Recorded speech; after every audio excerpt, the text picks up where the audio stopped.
வணக்கம் friends, welcome to Vidya's cooking channel. நான் வந்து வித்யா லக்ஷ்மி. இன்றைக்கி நாங்கள் பாண்டி பஜார் ஷாப்பிங்காக போயிருந்தோம், ஆடி ஷாப்பிங்காக. அப்படியே லன்ச் அங்கேயே முடிச்சிடலான்னு சொல்லிட்டு new Andhra meals hotel Pondy பஜார்லேயே இருக்குது. ஸோ அங்கே போயிருந்தோம். வெஜ் அண்ட் நான்வெஜ் மீல்ஸ் கலந்து சாப்பிட்லான்னு தான் அங்கே போயிருந்தோம். அங்கே வந்து நாங்கள் ஃபுல் ஆந்திரா மீல்ஸ் ஆர்டர் பண்ணோம். ஆந்திரா மீல்ஸு ரைஸ் குவாலிட்டி எல்லாம் சூப்பராக இருந்ததுங்க. இங்கே அப்படியே ப்ரான் தொக்கு ஒரு எக்ஸ்ட்ரா ஆம்லெட் ஆர்டர் பண்ணியிருந்தோம். இங்கே வந்து காரக்குழம்பு, மோர் குழம்பு, சாம்பார், ரசம் எல்லாம் ரொம்ப டேஸ்டியாக இருந்தது. கூட ஒரு பாயசம் வைக்கிறாங்க. Unlimited food. ஸோ அந்த குவாலிட்டி ஆஃப் ரைஸ் தான் இங்கே முக்கியம்.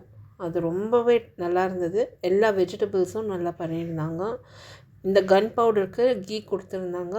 கீ ரொம்ப நல்லா இருந்தது. நான் இந்த ஆம்லெட் எல்லாம் கூட ரொம்ப என்ஜாய் பண்ணி சாப்பிட்டேன். ஹைலி ரெக்கமெண்ட் திஸ் பிளேஸுங்க. நீங்கள் நல்லா ஒரு ஹைஜீனிக் ஸ்பாட் விசிட் பண்ணணும் ஆஃப்டர் ஷாப்பிங்னா பாண்டி பஜாரில் இந்த new Andhra meals hotel visit பண்ணுங்கள். எல்லாருக்கும் இந்த வீடியோ பிடிச்சிருக்கோன்னு நம்புகிறேன். அடுத்த வீடியோவில் சந்திக்கலாம். தேங்க்ஸ் ஃபார் வாட்சிங். பாய்.